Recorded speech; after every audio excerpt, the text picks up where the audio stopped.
Hola chicos, ¿cómo están? Buenos días. Soy su profesor Alan Cristian Covarrubias, conocidísimo por todos ustedes. Y bueno, quiero compartirles eh, esta cápsula de Zoom pregrabada con el objetivo de que ustedes tengan un mayor aprovechamiento de los contenidos de clase sin que haya interrupciones por cuestión de la transmisión viva. Ustedes saben, seguramente lo han experimentado en otras clases, que muchas veces los profesores tenemos problemas para sincronizar, para que puedan acceder todos a la hora, para que puedan escuchar adecuadamente el audio, incluso para ver el video, y esto se vuelve a veces un caos.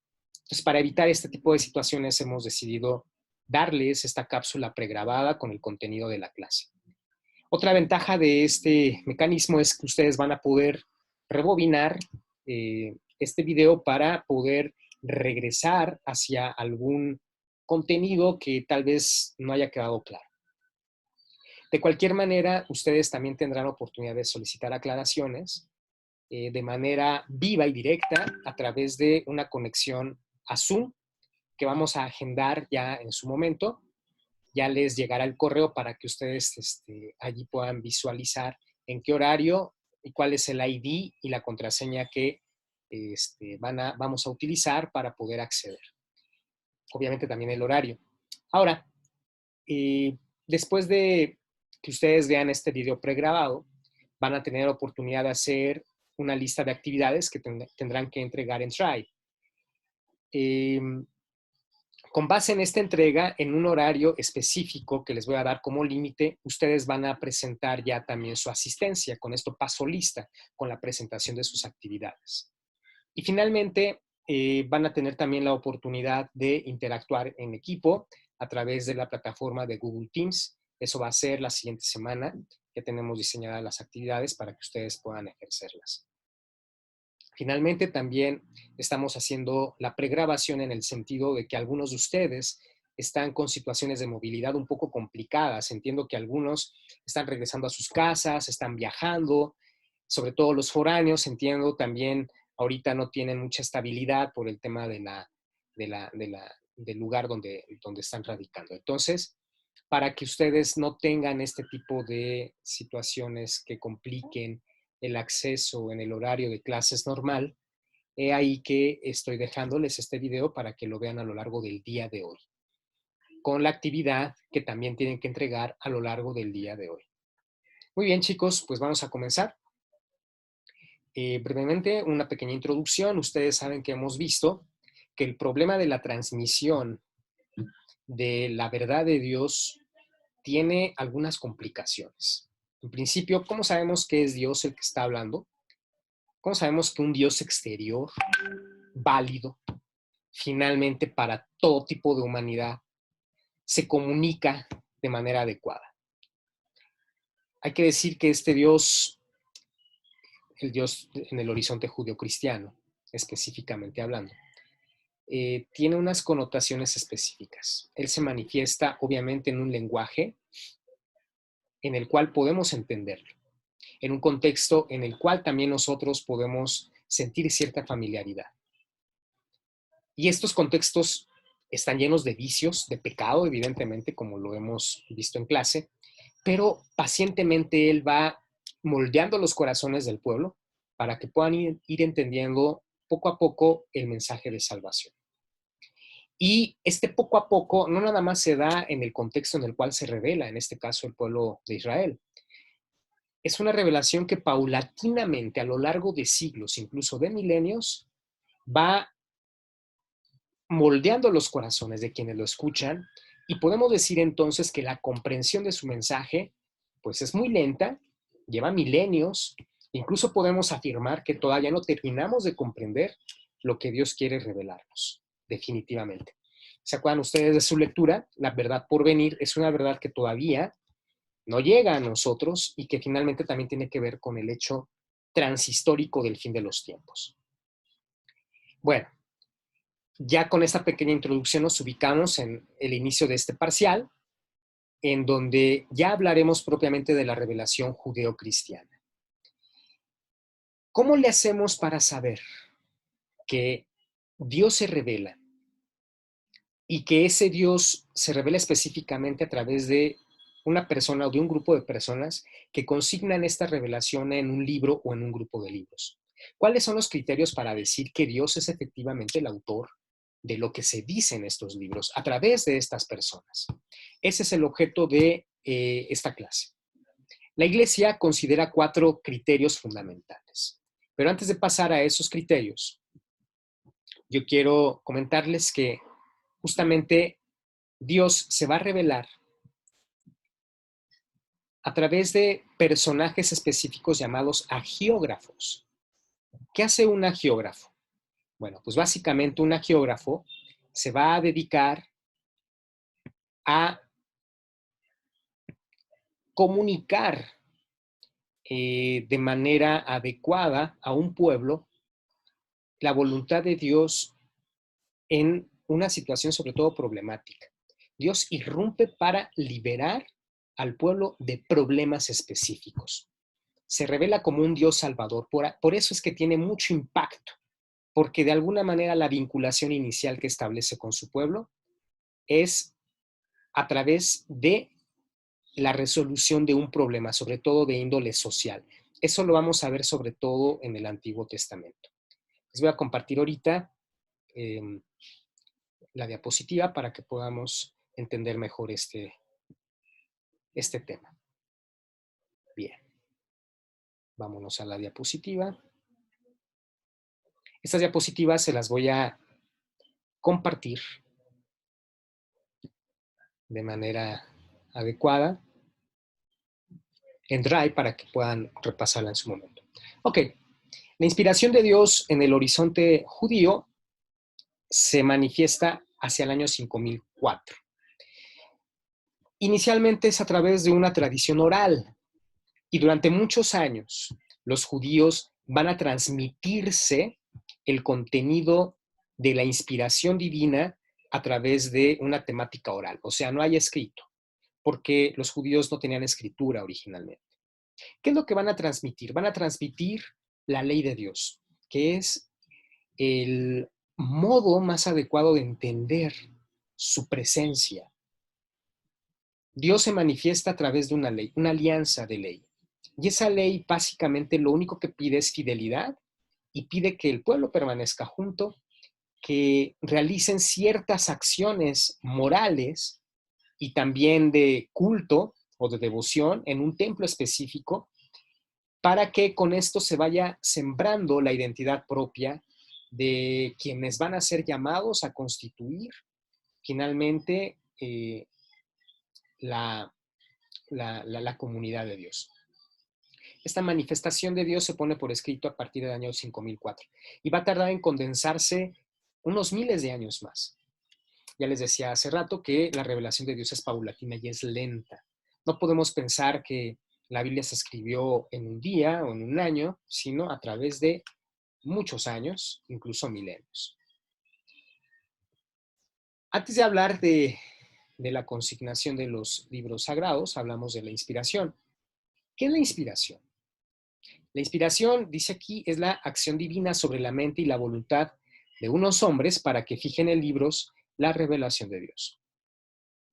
Esta acción divina, como lo dijimos en el parcial pasado, ocupa el modo de comprender de la persona, pero claro que tiene un cualificador distinto. No es el ser humano el autor de este libro.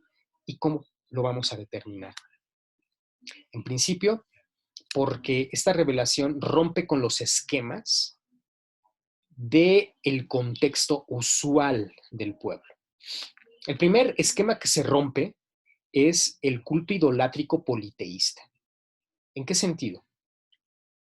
El pueblo de Israel venía de una tradición babilónica, mesopotámica, venía de una tradición politeísta, y esto lo podemos verificar en el libro del Éxodo, cuando construyen un becerro de oro, mientras Moisés iba al monte Sinaí por las tablas de la ley. Y al hacer el becerro de oro, nos damos cuenta de que el pueblo de Israel tenía una vena politeísta, y ellos básicamente buscaban, pues, asirse, religarse a cualquier otro Dios. A pesar de que ya habían recibido la revelación de Abraham de que el Dios de nuestros padres era solo uno, siempre tenían la tentación de volver al tema del politeísmo. Una de las primeras notas que nos hace ver que este Dios no cumple necesariamente con las necesidades de un pueblo inmediatas, como la necesidad de tener dioses, es que justamente este Dios se revela como uno y como un Dios celoso, un Dios único al cual se le debe rendir culto. Y a partir de aquí también nos damos cuenta que la ley de Israel también rompe con el esquema ético que traían de las tradiciones mesopotámicas y bíblicas. Por ejemplo, no matar. No matar va a ser una revelación fundamentalísima para la revelación del pueblo de Israel. Y el mandamiento de no matar, que está en las tablas de la ley, hay que decirlo, no se ha entendido totalmente, ni siquiera dentro de la civilización cristiana. El tema de la muerte todavía es un poco debatido. ¿En qué situaciones tú puedes matar? Cuando estás en defensa propia, cuando alguien te hace daño para defender tu territorio, para defender a tu familia. El mandamiento es clarísimo y es específico. No mates, no robes, no mientas, no envidies, no desees carnalmente a la mujer de tu prójimo. Otra de las revelaciones poderosas en el código ético legislativo de la ley de Moisés es la fidelidad monogámica que ninguna otra cultura había practicado en el horizonte antiguo. Nos damos cuenta, por lo tanto, que en la inspiración, a pesar de que Dios habla en un contexto específico, rompe con los modos de obrar morales que de alguna manera están fluctuando en el ambiente. Y este Dios constantemente llama a la conversión de corazón, sobre todo en el libro del Deuteronomio. Conviértanse de corazón. Y esta conversión es hacia un nuevo tipo de humanidad que en realidad en ninguno de los contextos antiguos se había experimentado. La ley de Dios en el pueblo judío va a hacer que este pueblo se constituya con una identidad muy particular, muy auténtica, una identidad que lleva 6,000 años, más de 6,000 años, y que hace que este pueblo esté de pie. Y esa identidad se debe al seguimiento de la ley. Y esta ley está consignada en la Torah. Bien.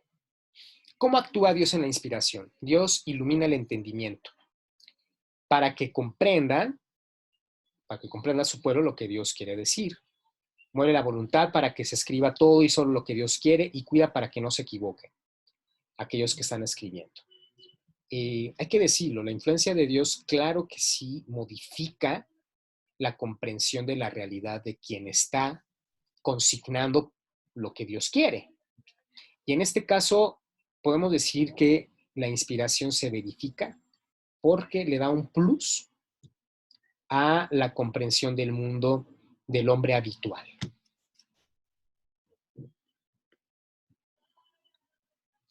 ¿Cuáles son los criterios canónicos de la inspiración?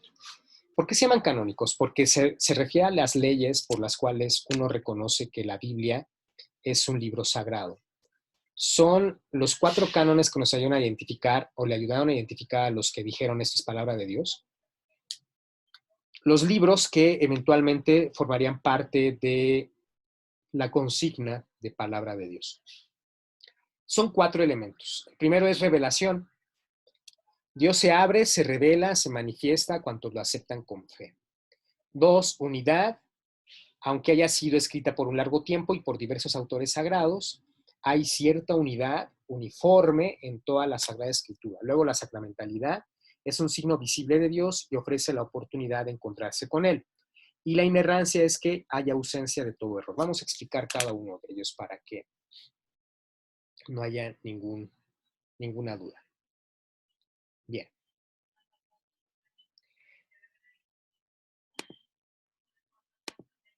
Bien, tenemos primero revelación. La revelación se refiere sobre todo a que Dios se manifiesta a cuantos lo aceptan con fe.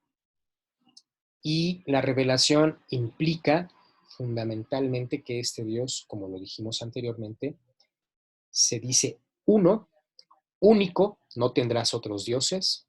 Es un Dios que manifiesta fidelidad Y esta fidelidad se da en el acompañamiento substancial del pueblo. Es un Dios que no abandona al pueblo. Siempre y cuando este pueblo haga caso de su ley, lo tenga presente en los actos de culto y siga al pie de la letra la ley de Moisés, será un pueblo que se va a mantener en la fidelidad con él. Y esta revelación hacia el pueblo también es paulatina. Conforme van siguiendo la ley y los actos de culto, este Dios va consolidándolos mayormente, les va dando también una mayor fuerza ante los enemigos y los va constituyendo cada vez más de manera sólida para ejercer pues propiamente su identidad a nivel político, a nivel social, a nivel mercantil, a nivel religioso. Este Dios, por lo tanto, se manifiesta como un Dios que pide que el hombre viva. Es un Dios que se manifiesta como un Dios de vivos, no de muertos. Y este Dios al mismo tiempo se manifiesta como un Dios que pide que el ser humano valore a los demás como se valora a sí mismo. Es decir, fundamenta un principio ético. El otro es como tú. Amarás a tu prójimo como a ti mismo, dice Deuteronomio. Significa que ni tú ni el otro valen más si nos ponemos a compararlos. Cuando tú valoras al otro como te valoras a ti mismo, no querrás que te hagan a ti lo que le hacen a otro, ni al revés, y tratarás al otro como quieres que te traten a ti. Es un principio básico ético de la ley mosaica. De ahí que los 10 mandamientos estén sostenidos justamente en este principio. No le robarás al otro porque no quisieras que te robaran a ti, porque tanto el otro como tú tienen derecho a la propiedad privada. Ejemplo. Entonces, es un Dios que se manifiesta como alguien que dice que la humanidad no es jerárquica. Esto es una revelación poderosa en el horizonte antiguo. En el horizonte antiguo, pues las castas sociales estaban muy marcadas, bueno, como ahora, ¿no? Pero antes incluso, por ejemplo, al faraón se le veía como un dios encarnado, ¿no? Y pues a los emperadores también. Los aristócratas evidentemente tenían una cualidad a nivel comunitario superior a la de los esclavos. El esclavo era visto casi como un animal. Y sucede que en la revelación judía, este Dios te dice, cualquiera que sea tu prójimo, es como tú. Y le vas a respetar su propiedad privada, no robándole, le vas a respetar su matrimonio, su unión monogámica, le vas a respetar su integridad sin hablar mal de él, vas a respetar su vida como criterio fundamentalísimo de la ley y al mismo tiempo vas a promover su vida para formar una comunidad. La revelación de Dios, por lo tanto, rompe con los esquemas que predominaban sobre todo en el horizonte de la historia antigua en la cual se suscribe el pueblo judío en su nacimiento. Posteriormente tenemos la unidad. ¿En qué consiste la unidad? Bueno, la unidad de la Biblia, ahorita voy a desactivar aquí ya WhatsApp porque nos va a estar interrumpiendo. Bueno, la unidad de toda la Biblia tiene varios elementos. ¿Cuáles son estos elementos? Pues bueno, básicamente, los voy a poner aquí. Espero que los alcancen a ver.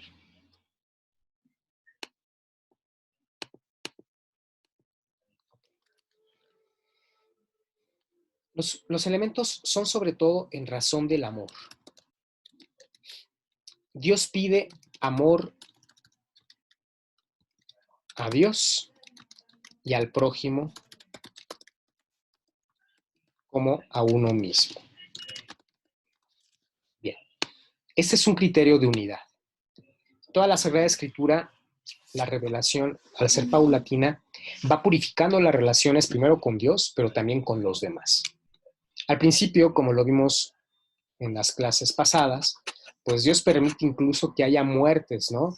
Permite que el pueblo mate a los enemigos. Pero la consigna del quinto mandamiento es no matarás. Es un pueblo que va purificándose, que va purificando su relación consigo mismo y con los demás. Y es un pueblo que finalmente tiene que tener como criterio de fidelidad el amor fundamentalísimo a Dios. ¿Sí? Entonces, este amor a Dios también va a ser paulatinamente comprendido en el corazón. Nos vamos a dar cuenta a lo largo de la Sagrada Escritura, sobre todo en el Antiguo Testamento, que hay un estira y afloje, por decirlo en un vocabulario muy coloquial.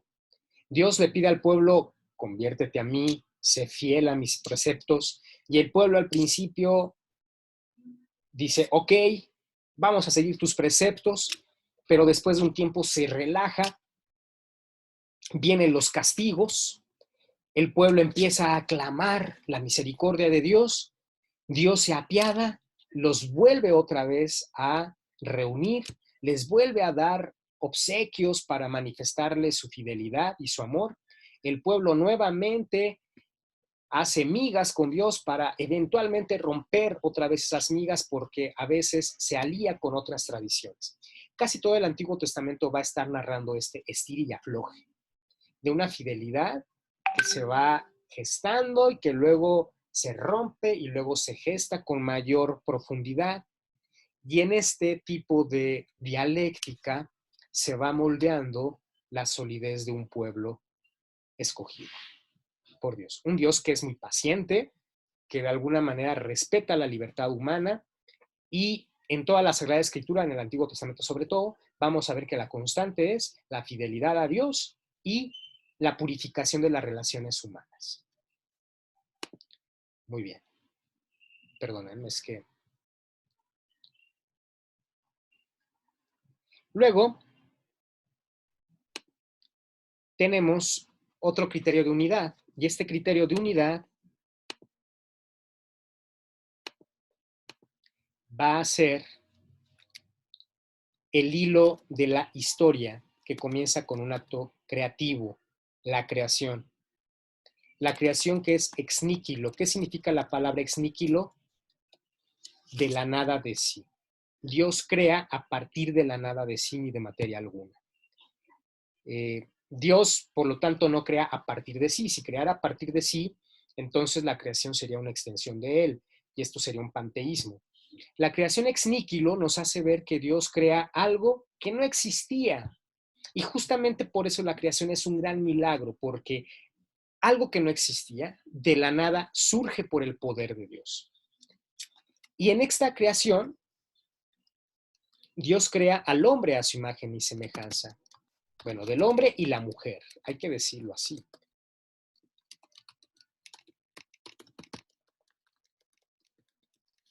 Dios crea al hombre y a la mujer a su imagen y semejanza.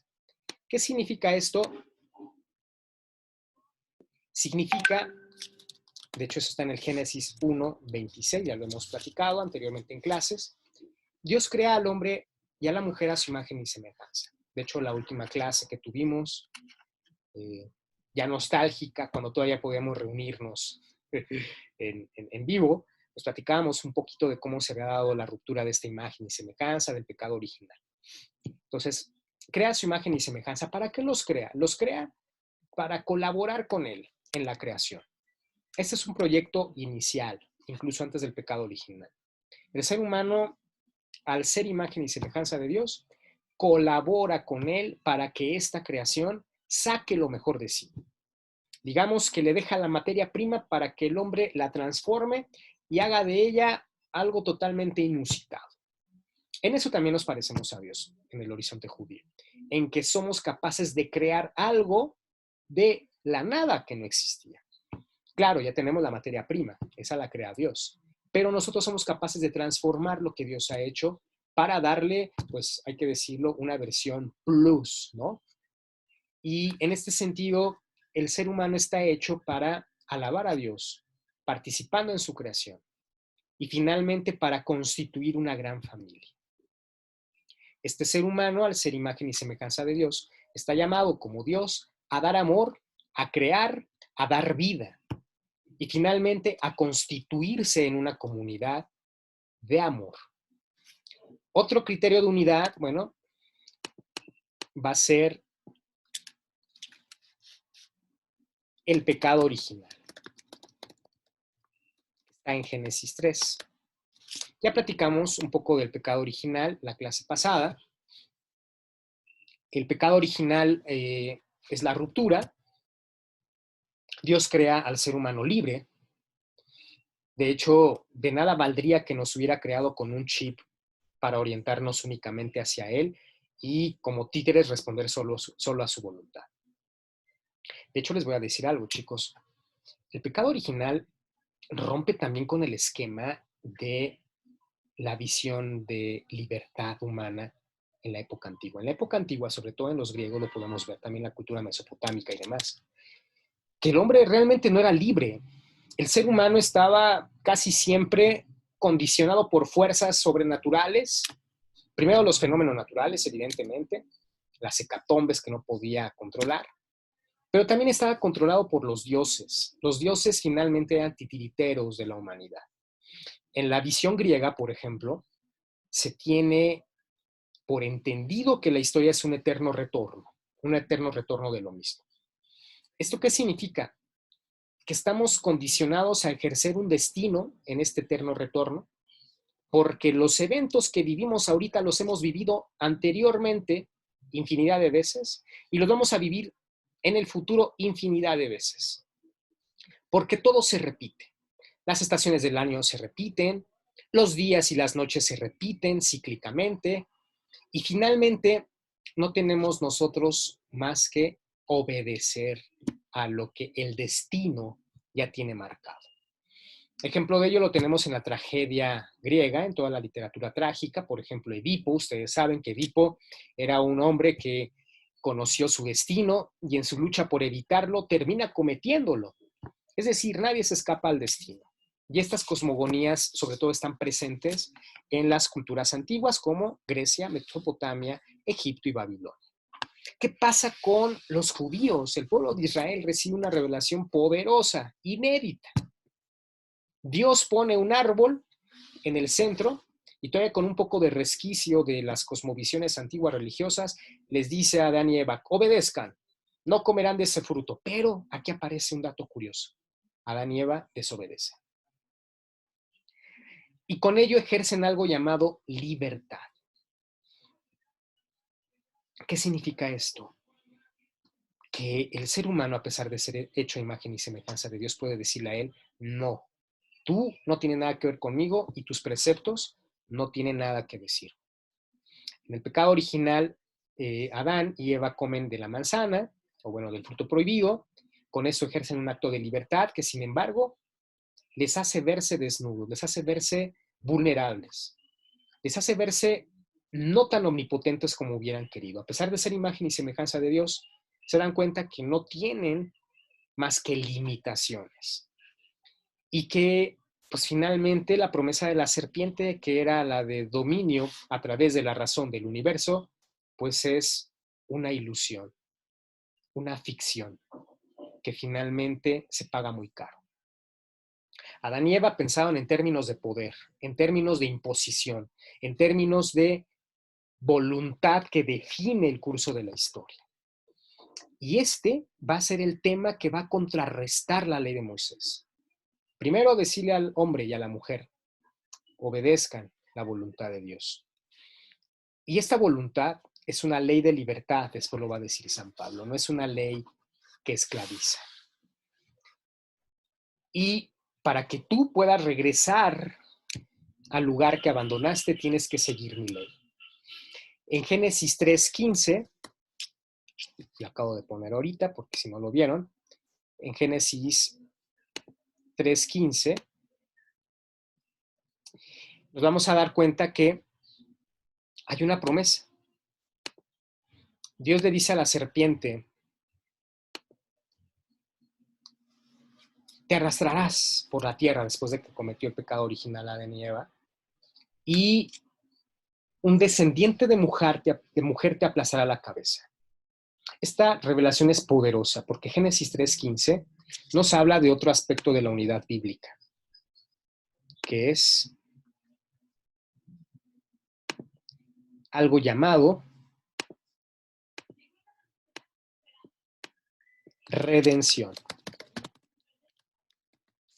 ¿Qué es la redención? La redención es Te equivocaste, te caíste, pero no te voy a abandonar a tu suerte.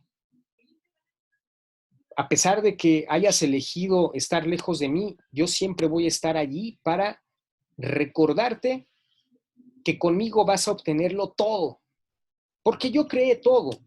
Conmigo vas a entender el orden de la realidad, porque finalmente yo ordené la realidad. Conmigo vas a entender cuál es tu lugar en el mundo, porque finalmente yo te creé y el mundo está hecho para ti.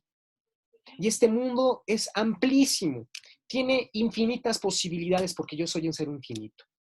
Por lo tanto, conmigo tu libertad está más que garantizada, porque no vas a escoger lo que te pierdas, sino lo que gane una mayor vida para ti. Es un Dios de vida.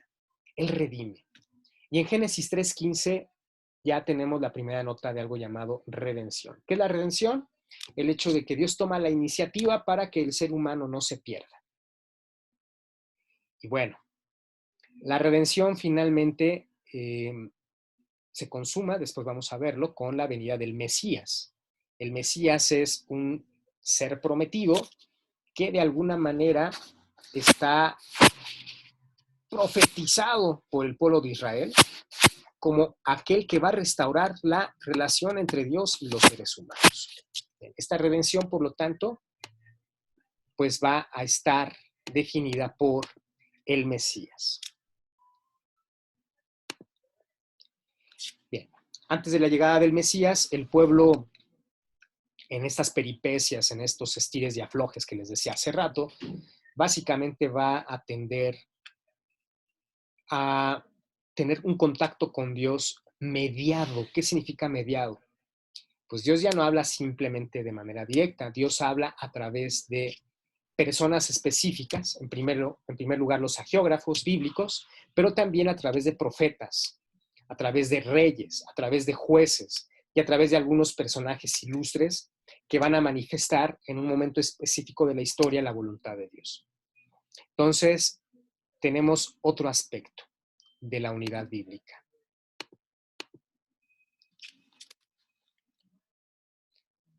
Los profetas. Los profetas van a ser personas, como les acabo de decir. Vamos a cambiar aquí el color para que sea más claro.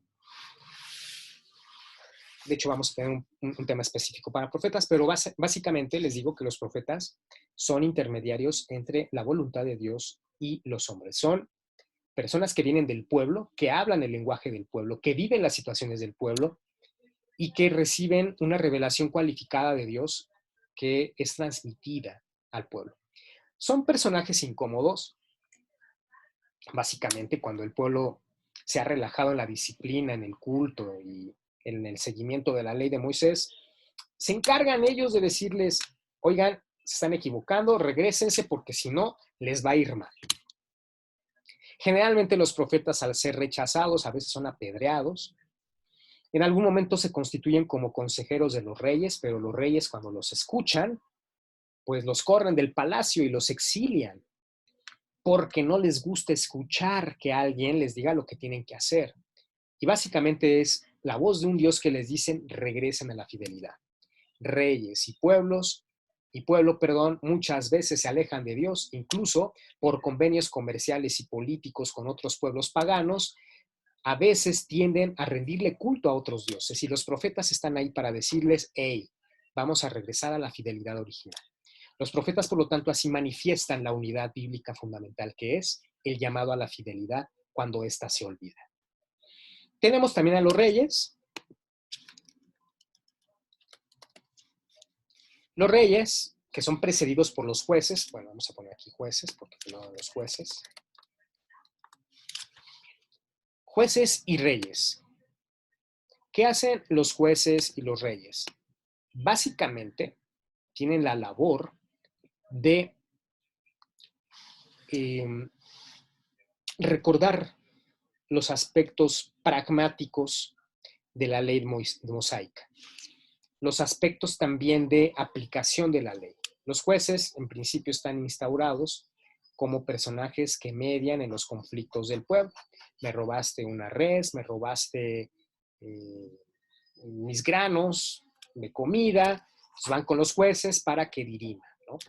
mi padre murió, cómo repartimos las tierras, X pueblo está atentando contra nuestra frontera, cómo nos organizamos. Los reyes van a llegar después porque el pueblo se da cuenta que necesitan un principio fundamental de unión y de identidad. Como los demás pueblos, el pueblo de Israel dice, ya no nos bastan los jueces, necesitamos a un personaje que encarne tu voluntad.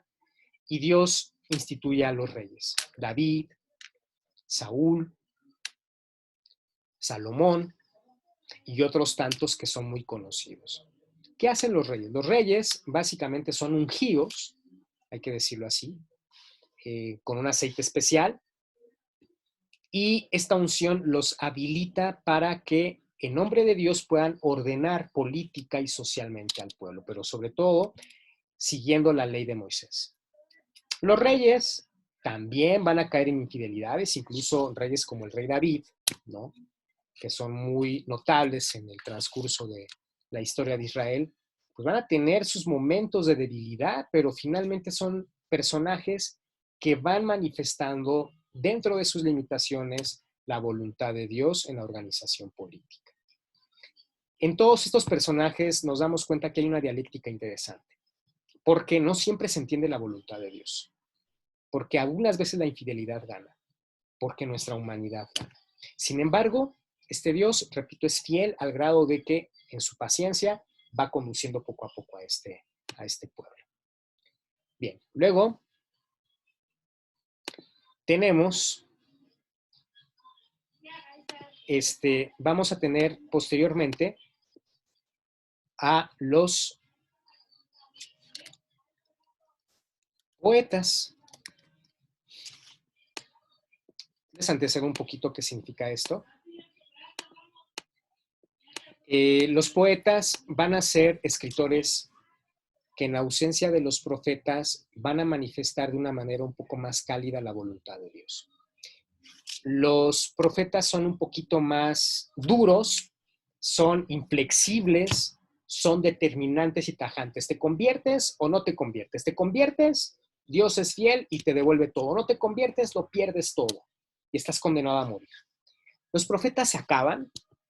De hecho, cuando el pueblo es deportado, porque es exiliado de Jerusalén, los profetas se acaban porque no obedecen a los profetas, ciertamente, y llega un momento de desolación. ¿Y quiénes están ahí? Los poetas. Y los poetas hablan a través de una literatura lírica muy hermosa, sobre todo manifestada en el libro de Proverbios, los Salmos, algunos libros sapienciales, como el Eclesiástico, Coelet. Y aquí se manifiesta la voluntad de Dios de una manera consoladora, como cuando te caes, ¿no? Y tu mamá te había reprendido para que no corrieras subiendo la escalera, te caes, pero bueno, tu mamá va y te consuela con palabras de cariño. Eso es lo que hacen los poetas. Después de la reprensión de los profetas, llegan los poetas a decir, calma, Dios está con nosotros, Dios no nos abandona, ¿verdad? Y bueno, terminando los poetas, viene ya la figura del Redentor. De hecho, con la literatura poética se cierra el canon escriturístico de la Tanaj judía o el Antiguo Testamento. Y aquí hay un punto de inflexión. Terminando la literatura poética, ya se habla de la venida del Mesías. Hay que decirlo así, para los judíos el Mesías todavía no llega, para los cristianos ya llegó.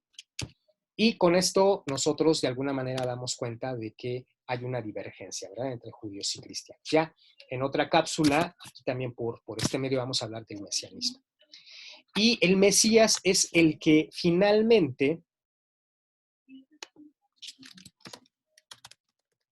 el Mesías va a ser un personaje muy controversial, sobre todo está prefigurado en la literatura profética. El profeta Isaías, sobre todo, va a hablar de las características y los rasgos de este Mesías. Ya tendremos oportunidad de hablar de él propiamente, con citas bíblicas y demás. Ahorita basta decir que este Mesías va a ser un principio de unificación del pueblo. Desde la antigua alianza, el pueblo de Israel ha tenido un problema. ¿Cuál? La habitación de la tierra prometida. es un tema que siempre está pendiente porque nunca terminan de habitar adaptada y adecuadamente la Palestina. Una de las profecías de Isaías es que este pueblo, el pueblo de Israel, finalmente se va a congregar en la Palestina. Este Mesías va a acabar con los enemigos de Israel y va a congregar al pueblo en una unidad pacificadora, en un principio político de mucha estabilidad y de mucha paz, que incluso va a servir como eje de iluminación para toda la humanidad. El Mesías es un príncipe de paz, un príncipe que finalmente va a traer la definición de la ley de Moisés aplicada de manera definitiva con un rango de fidelidad absoluta. El pueblo ya no va a tener la tentación de serle infiel porque finalmente este Mesías va a traer, hay que decirlo en términos de la lectura pasada, la verdad por venir que todavía no entendemos, pero que finalmente se va a manifestar como una voluntad soberana y definitiva de Dios. Este Mesías va a restituir a la humanidad a través del pueblo escogido. Y el Mesías finalmente va a traer el llamado fin de los tiempos. El fin de los tiempos es un tema muy, muy, muy interesante en la literatura judio-cristiana. ¿Qué es el fin de los tiempos? El fin de los tiempos es el momento en el cual se va a consumar la historia, un momento en el que se va a acabar la guerra y los excesos, donde las huellas del pecado original van a exterminarse, donde el maligno va a ser precipitado a los abismos. Y finalmente la humanidad restaurada, consciente y libremente, va a afiliarse a los planes de Dios, va a ser completamente a Dios fiel y en esta fidelidad se va a fijar una alianza definitiva que ya nadie podrá romper. Digamos que toda la dialéctica del Antiguo Testamento o Tanaj, en donde el pueblo como que se acercaba y se alejaba de Dios, se va a acabar porque el acercamiento va a ser total y rotundo. Bien, el Mesías, que es el que señala el fin de los tiempos, va a ser esta figura paradigmática. Bueno, dudas, comentarios, bueno, no me están escuchando, pero vayan haciendo sus anotaciones por si en algún momento tienen alguna duda, pues yo, cuando tengamos la sesión en vivo, pues lo platicamos, porque ahorita les voy a decir cómo vamos a proceder para la sesión en vivo, que solamente va a ser sesión para dudas y preguntas. Acabamos con la unidad. Entonces la unidad, en resumidas cuentas, está dada por un acto creador, por la creación específica del hombre y la mujer como imagen y semejanza de Dios, la caída dada por el pecado original, la promesa de redención en Génesis 3:15, y con eso se confecciona también la venida del Mesías como criterio de redención. Luego viene la literatura profética, vienen jueces, vienen reyes y vienen los poetas a establecer una mediación entre el pueblo y Dios. Y finalmente el Mesías, que es el que cierra con la alianza para llamarnos a una transhumanidad en una historia en donde la fidelidad a Dios es absoluta y definitiva. Ese es el criterio de unidad que recorre toda la Sagrada Escritura. Bien, chicos, pongan mucha atención, rebobinen, de hecho, porque vamos a hacer un examen quiz, ¿sale? De hecho, la actividad va a ser un examen quiz. Ok, sacramentalidad. ¿Qué es la sacramentalidad? Bien, déjenme poner aquí el spotlight para que me sigan. Espero no estarlos durmiendo. Bien, ¿qué es la sacramentalidad? La palabra sacramental significa signo sagrado, así de simple. ¿Qué es lo sagrado? Lo que viene de Dios. ¿Cómo nos damos cuenta de la sacramentalidad de un libro? Puede llegar John Smith a decir que el libro del Mormón es inspiración de Dios. Puede llegar el profeta Mahoma a decir que el Corán también es un libro inspirado por Dios. Los judíos y los cristianos decimos que la Biblia es un libro o un conjunto de libros inspirados por Dios. ¿En qué nos diferenciamos? Bueno, ¿por qué los judio-cristianos decimos que la Biblia es un libro inspirado por Dios? ¿Por qué decimos que no lo es tanto como, o más bien que los otros no lo son tanto como la Biblia, hablando del Corán y del libro del Mormón y otros? Justamente por este criterio de sacramentalidad. Este criterio de sacramentalidad, de un libro sagrado, va a manifestar como les dije hace rato, la ley de Dios, que llama a suspender los criterios egoístas de felicidad. Es decir, no busques solo tu bien, sino busca el bien del otro junto con el tuyo. Y por otra parte, habla de una fidelidad que no es comprendida del todo. ¿Por qué nosotros decimos que un libro es sacramental o sagrado? Porque es de un Dios que irrumpe en la esfera de lo que éticamente espera el ser humano para ser feliz. El ser humano para ser feliz espera tenerlo todo, todo lo que desea. Y un libro sacramental te va a decir, no está en tenerlo todo, sino en darlo todo y en ser fiel a la alianza de Dios. Por lo tanto, evita la muerte como criterio de resolución de conflictos. Este es un signo visible de la presencia de Dios. Es un Dios que llama a la vida y que de alguna manera llama también a una vida definitiva. Una vida que se comparte, una vida que se da a través del amor. Y pues vamos, esta sacramentalidad va verificándose de manera gradual, por eso nos atrevemos a decir que no es un asunto fácil. Un libro escrito por el ser humano tendría que tener una lógica más cerrada, una lógica de algo esperado, pero acá nos damos cuenta que hay un proceso de comprensión paulatino que incluso todavía no termina de consumarse, pero que significativamente va promoviendo la vida y va evitando la muerte, porque la revelación salvífica de Dios es la siguiente: vive y no mueras. Es un Dios que quiere que vivas y que no mueras. La salvación es de la muerte. Ajá. Y la promoción de la vida es un criterio fundamental y es un criterio sacro, por así decirlo. Inerrancia, que significa que el texto sagrado no tiene errores, no significa que no tenga errores en ritmos históricos o secuencias. A veces podemos encontrarnos con un relato que puede contradecir un hecho que estaba mencionado en otro relato, por ejemplo, el relato de la creación. Hay dos relatos de la creación en Génesis y uno dice, bueno, ¿con cuál me quedo? Ya en el primer parcial hablamos de lo que significa el lenguaje bíblico y de lo que significa el lenguaje simbólico, sobre el cual no voy a volver. La inerrancia aquí significa que el texto sagrado no se equivoca con respecto al plan definitivo de Dios en vistas a la salvación. Bueno, Dios actúa en la historia, en el pueblo judío hace 5,000, 6,000 años. El primero que recibe una revelación fundamentalmente histórica va a ser Abraham, que pues es rescatado de su vida nómada, y de cierta tradición politeísta. Es el fundador de un nuevo pueblo, portador de la creencia en un solo Dios, o de la fe en un solo Dios, para ser específicos. Es un patriarca fundamental, como lo hemos visto, de las tres religiones poderosas llamadas religiones del libro: el judaísmo, el islamismo y el cristianismo. Bien. Bueno, hay que recordar que Abraham recibe el mandato fundamental de ser fiel. Es aquel que recibe de Dios una gran bendición, la bendición de la multiplicación de la especie. Dios se revela como un Dios que genera vida, que multiplica la vida que se da. Es un Dios comunitario, no es un Dios solo. Y quiere que el ser humano también se multiplique, no solamente cuantitativamente, sino también cualitativamente. La máxima bendición para un judío va a ser la multiplicación de la especie, así como para los musulmanes. ¿Qué significa la multiplicación de la especie?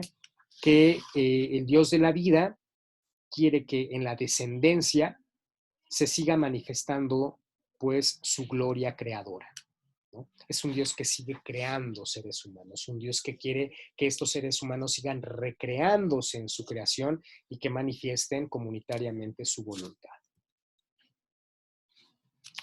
Y luego tenemos la Torá o Pentateuco, que relata pues varios eventos.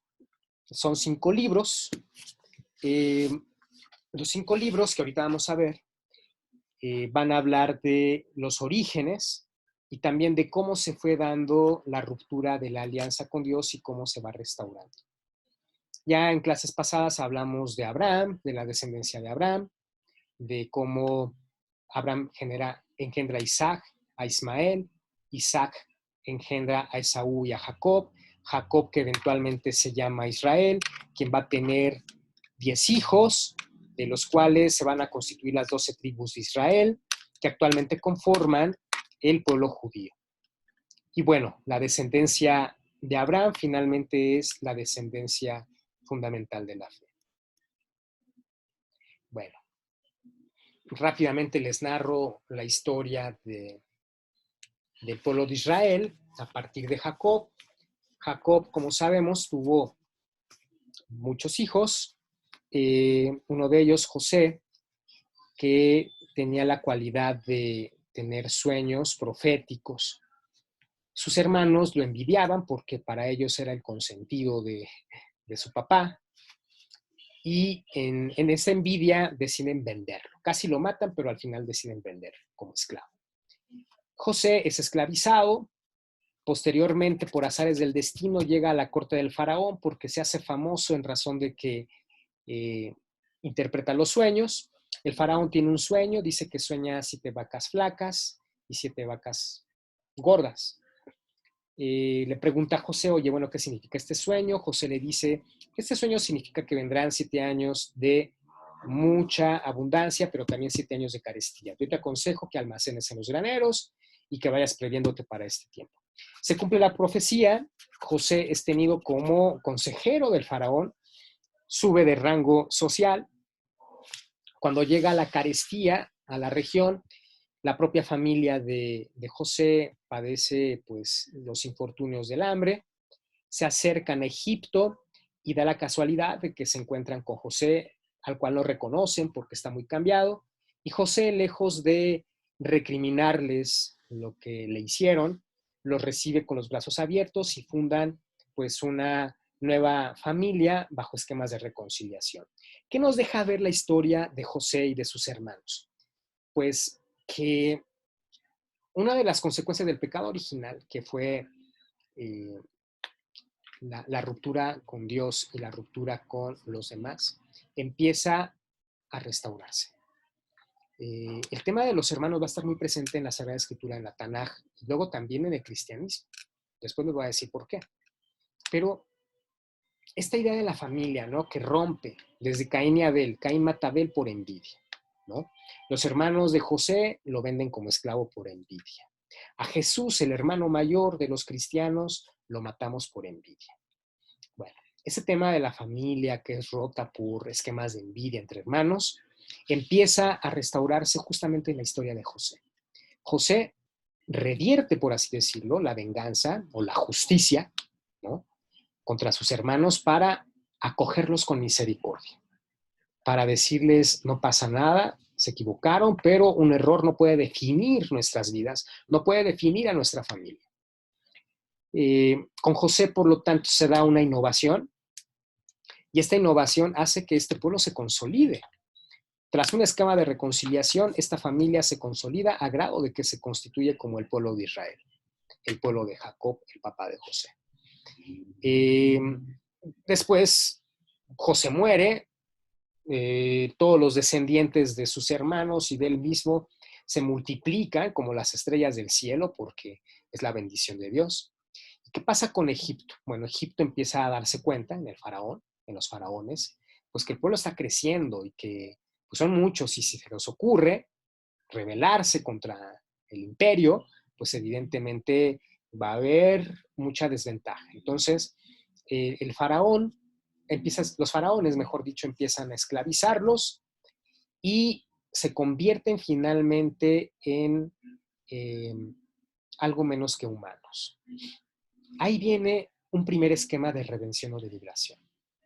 La esclavitud es consecuencia finalmente del pecado humano, pero Moisés se prefigura como aquel que va a liberar a este pueblo de la esclavitud. Moisés, quien es hijo de una judía, es rescatado de las aguas del río Nilo y finalmente es el que va a constituir a un patriarca que va a liberar al pueblo de esta esclavitud. Él crece en la corte del faraón, ve cómo esclavizan a su pueblo y finalmente Dios lo ilumina, Dios lo inspira para que lo libere. Entonces, Moisés es el primero que tiene un contacto directo con Dios después de Abraham y eventualmente lleva a cabo la liberación del pueblo de Israel, quien estuvo esclavizado 4 siglos.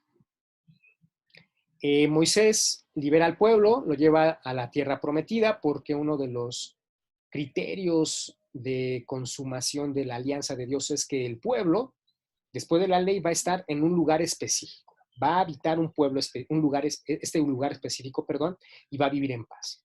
Entonces, la idea de liberación es sacar al ser humano de la subhumanidad de la esclavitud para llevarlo a una estatura propiamente de su ser, imagen y semejanza de Dios. Dios quiere a un pueblo libre.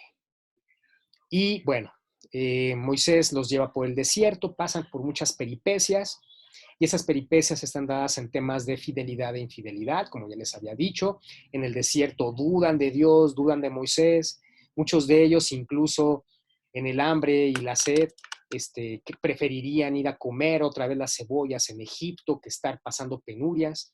Y con esto nos deja ver la narrativa del Éxodo, que el ser humano a veces se acostumbra tanto a su esclavitud que cuando llega un proyecto de liberación difícilmente lo acepta. Y bueno, Moisés le toca lidiar con todos estos, con estas penurias, con estos modos de rebelión del pueblo.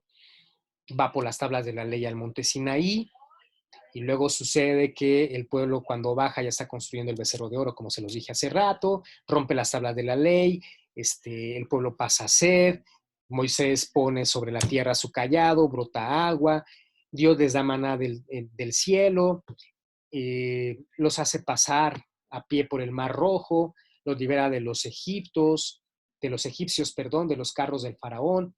Y bueno, es un pueblo que pasa por un montón de vicisitudes y que finalmente va consolidando su relación de fidelidad con Dios. Cuando llegan a la tierra prometida, oh gran sorpresa, la tierra ya está ocupada por los descendientes de Ismael, y desde entonces tenemos algo llamado Guerra Santa. ¿Por qué? Porque el pueblo de Israel tiene que luchar por su tierra prometida que otros consideran que también es suya.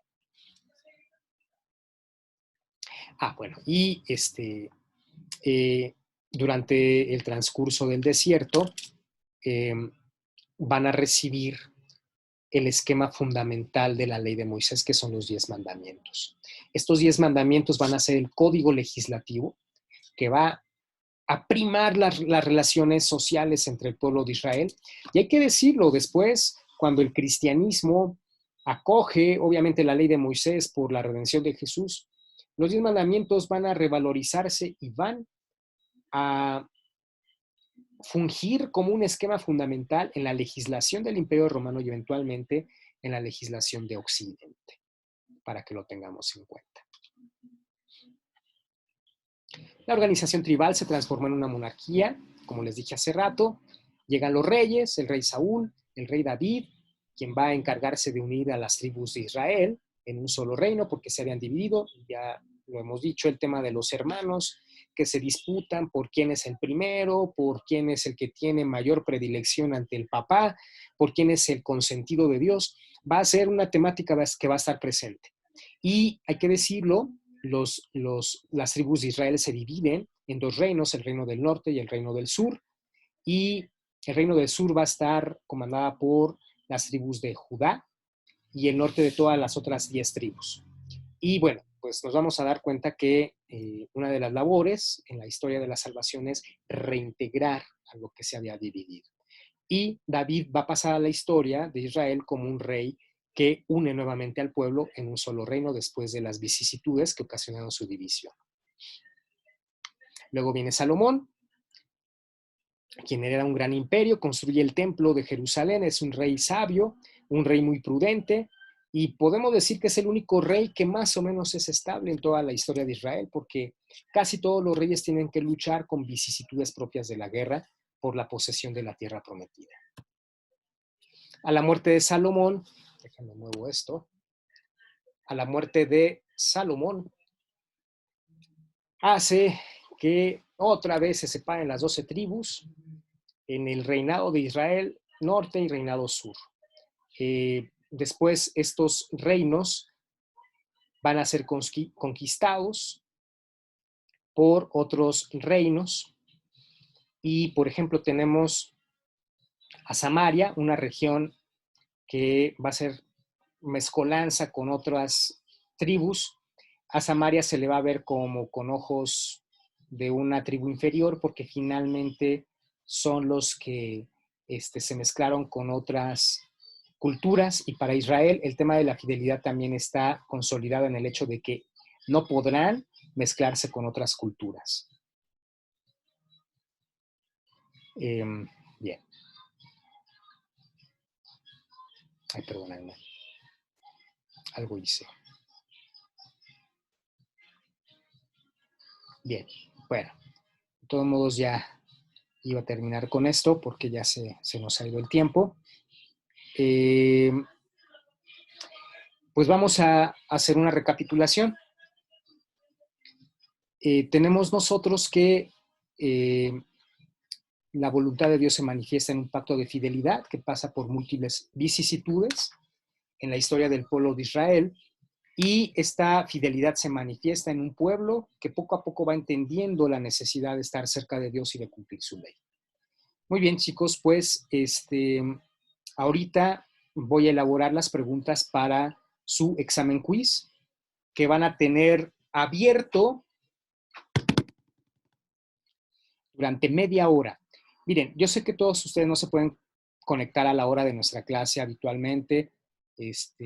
Van a tener oportunidad de entregar este examen quiz hasta el día de hoy antes de las 5 de la tarde, ¿ok? Este examen quiz evidentemente pues va a tener su grado de dificultad porque van a tener que regresar un poquito este video para poder escuchar lo que ya les dije, pero también tiene un horizonte crítico. Ajá. Un horizonte en el que yo quiero que ustedes, de alguna manera, aporten sus propias opiniones sobre la revelación judio-cristiana y el pacto de fidelidad como criterio de sacramentalidad.